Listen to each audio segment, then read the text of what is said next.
Nous lisons dans l'évangile de Marc au chapitre 15 les versets 25 et 26. C'était la 3e heure quand ils le crucifièrent. L'inscription indiquant le sujet de sa condamnation portait ces mots « Le roi des Juifs ».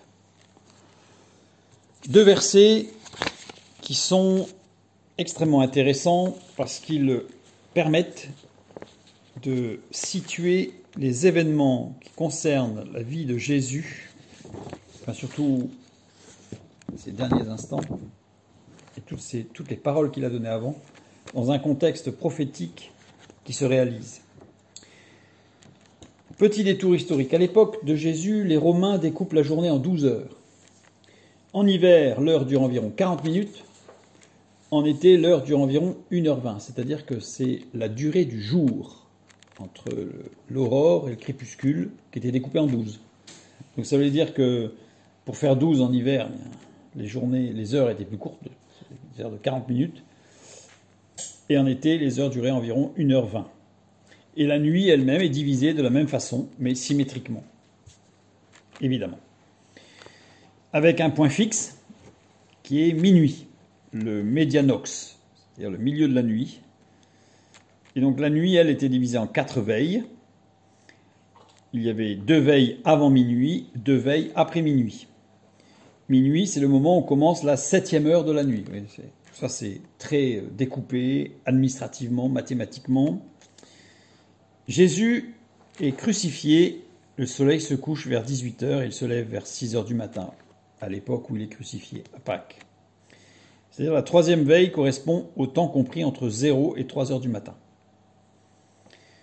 Dans Matthieu, chapitre 13, verset 35, il y a une parabole que Jésus donne, avec un maître qui est parti et qui doit rentrer, et il finit la parabole, « Veillez donc, car vous ne savez quand viendra le maître de la maison, ou le soir, première veille de la nuit, c'est la durée que Jésus a passée dans le jardin de Gethsémanée, ou au milieu de la nuit, 2e veille, temps passé chez Caïphe, ou au chant du coq, qui correspond à la 3e veille, temps durant lequel Jésus est frappé, humilié. Oui, parce que le chant du coq, je dirais que culturellement on dit que c'est au lever du jour, mais le coq ne chante pas au lever du jour. Et en plus, le terme employé pour le chant du coq, on va le voir tout à l'heure, est particulier et désigne quelque chose de spécifique à l'époque romaine. Et donc dans cette parabole, il y a aussi le matin, 4e veille, c'est le temps passé au prétoire romain dont on a parlé. Et au même titre que les Romains coupaient la journée en 12 heures, eh bien à l'époque de Jésus, les Juifs découpaient la journée en 12 heures, avec en hiver l'heure durait environ 40 minutes. En fait, de la même manière, exactement de la même manière. Et c'est la juxtaposition des deux comptes, les heures à partir de minuit pour les Romains, et les Juifs comptaient les heures à partir du lever du soleil. Donc c'était découpé de la même manière, mais pas compté de la même manière. Et c'est pour ça que dans les évangiles, parfois il nous est parlé de certaines heures de jour ou de la nuit, et ça ne correspond pas à d'autres évangiles, parce qu'il y a des évangiles qui nous parlent du décompte juif, et d'autres qui nous parlent du décompte romain. Par exemple, on nous dit que Jean 19,14, c'était la préparation de la Pâque, et environ la 6e heure, Pilate dit aux Juifs, « Voici votre roi ». Jésus est, entre guillemets, vendu aux Juifs à 6h du matin. Dans Marc, chapitre 15, 25, c'était la 3e heure quand ils le crucifièrent. C'est ce que nous venons de lire. 3e heure, Jésus est crucifié à 9h du matin. Luc 23, il était environ la 6e heure, et il y eut des ténèbres sur toute la terre jusqu'à la 9e heure. Donc là, cette description des ténèbres apparaît de midi à 15h. Et dans Matthieu 27, versets 45 et 46, on nous dit que depuis la 6e heure jusqu'à la 9e heure, il y eut des ténèbres sur toute la terre. Et vers la 9e heure, Jésus s'écria d'une voix forte, « Élie, Élie, lama sabachthani », c'est-à-dire « Mon Dieu, pourquoi m'as-tu abandonné ?» Et là, nous sommes à 15h dans l'après-midi. Et Jésus va être inhumé à 17h, c'est-à-dire la 11e heure, qui correspond à une autre parabole qui nous parle de la 11e heure. En fait, on se rend compte que toutes les paraboles de Jésus sont aussi construites sur l'œuvre qu'il va accomplir. Et toutes ces heures qui nous sont données dans les différents évangiles nous permettent de resituer par rapport à ces paraboles qui sont en réalité des paraboles, mais aussi des prophéties. Quelle puissance! Donc une lecture directe sans prendre en compte les informations données par justement le point de repère, c'est le chant du coq, amène à penser qu'il y a des contradictions dans les évangiles, largement utilisées par les détracteurs de la parole de Dieu. Mais en fait, il n'y a aucune contradiction dans les évangiles, il suffit simplement de regarder avec un petit peu d'intelligence et un œil critique, mais avec une critique positive, pour justement y voir clair. Quand je parle du chant du coq, nous voyons que dans Matthieu chapitre 26, les versets 20, le soir étant venu, il se mit à table avec les 12. Puis, au verset 36, Jésus alla avec eux dans un lieu appelé Gethsémanée. Versets 69 à 74, on a les 3 reniements de Pierre, qui sont espacés d'environ 1 heure. Les 2 premiers reniements sont très proches l'un de l'autre. On voit ça dans Luc chapitre 22. Et le 3e a lieu 1 heure après.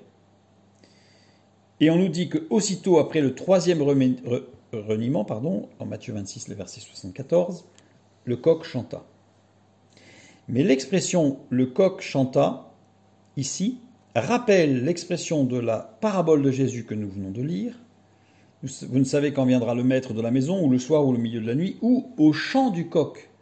Et ce chant du coq, c'est alektrorophonia, qui est un terme grec, reprise d'un terme latin, qui désigne le gallicinium romain, qui marquait la 3e veille de la nuit. C'était un son de clairon, de trompette, qui marquait la 3e veille de la nuit, relevé ce qu'on appelle du quart, relevé des gardes, et il était appelé le chant du coq. Et quand Pierre a renié Jésus pour la 3e fois, c'était ce chant du coq, ce qui permet de resituer, et à partir de là, on connaît tout le détail de ce qui s'est passé pour Jésus. Quelle précision, quelle précision. Et nous avons une autre précision tout aussi extraordinaire dans la suite, au verset 26, l'inscription indiquant le sujet de la condamnation portait ces mots, le roi des Juifs. Là encore, on a certains contradicteurs ou détracteurs de la parole de Dieu qui nous disent, oui, mais dans Matthieu, chapitre 27, verset 37, il nous est dit qu'il est écrit « Celui-ci est Jésus, le roi des Juifs ». Dans Luc, chapitre 23, verset 38, il nous est dit « Celui-ci est le roi des Juifs ». Et dans Jean 19, 19, il est dit « Jésus de Nazareth, roi des Juifs ». Certes, l'idée est la même, c'est ce que retranscrit Marc d'ailleurs. Marc ne retranscrit pas exactement ce qui a été écrit, mais l'idée, je vais appeler l'idée extrinsèque du texte. Parce que dans le texte, il y a une idée intrinsèque. C'est ce que nous allons voir. Matthieu était un homme de l'administration romaine. Matthieu parlait latin, puisqu'il était en contact avec les Romains qui parlaient latin. Matthieu a retranscrit ce qui était écrit en latin, parce que le texte biblique nous dit qu'il y avait 3 langues. Donc Matthieu a retranscrit le latin, tout simplement. Hic est Jesus rex Judaeorum, en latin. C'est-à-dire, traduction, celui-ci est Jésus, le roi des Juifs. Luc, lui, était médecin, lui était grec. Donc lui, il a retranscrit la phrase qui était en grec. En grec, Outos estin o basilius ton iudaion. Ce qui était écrit, c'était celui-ci est le roi des Juifs. Et Jean, lui, un juif. Et un juif, tout simplement, qui a retranscrit ce qui était écrit en hébreu. Et en hébreu, c'était Yeshua Anotsri Vemeler Ayehudim, c'est-à-dire Jésus de Nazareth, roi des Juifs. Et si on retranscrit les 3, on se rend compte qu'ils ont à peu près la même longueur. Ce qui tient sur un écriteau. Il n'y en a pas un qui est beaucoup plus long que les autres. Donc on a encore une précision extraordinaire, puisqu'il y avait 3 langues. 3 des évangiles nous retranscrivent chacune une langue, et Marc, lui, nous retranscrit l'idée essentielle, roi des Juifs. Jésus, c'était même pas Jésus, c'était le roi des Juifs.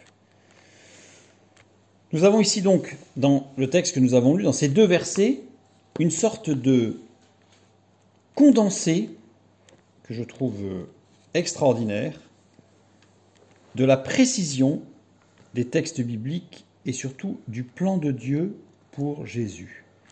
Parce que Jésus savait ce qui se passait. Il marchait vers le but ultime. Au même titre que nous l'avons vu la dernière fois, avec le fait que les Romains, voulant l'humilier, au contraire, lui ont donné des vêtements de sacrificateur. puis l'ont amené dans le lieu qui était la bergerie.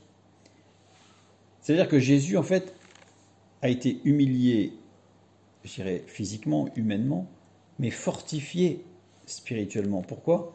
Parce qu'il voyait bien là tout s'accomplir, sans que ce soit lui qui l'accomplisse. C'est que Dieu avait tout préparé d'avance. Et même ses détracteurs, ils voyaient bien qu'il réalisait le plan de Dieu. Et donc, ça n'a pu que le fortifier spirituellement. Ça rappelle cette parole de Paul, « Mon corps dépérit, mon corps est en souffrance, et mon esprit est édifié, il grandit, il se fortifie. » C'est ce qui s'est passé pour Jésus. C'est pour ça que j'ai voulu m'arrêter sur ces 2 versets qui se lisent très vite. C'était la 3e heure quand ils le crucifièrent. Mais dans cette phrase, il y a énormément de choses. L'inscription indiquant le sujet de la condamnation portait ces mots, le roi des Juifs. Pareil, une phrase qui se lit vite, mais elle aussi extrêmement profonde et riche, puisqu'elle englobe tout. Eh bien, en fait, dans nos vies, je pense que c'est pareil, à savoir que si nous faisons attention, ou si nous demandons à Dieu de nous ouvrir les yeux, comme Élisée l'a fait pour Géasi, son serviteur, nous verrons que toutes choses ont été préparées d'avance pour le bien de ceux qui aiment Dieu, c'est-à-dire nous.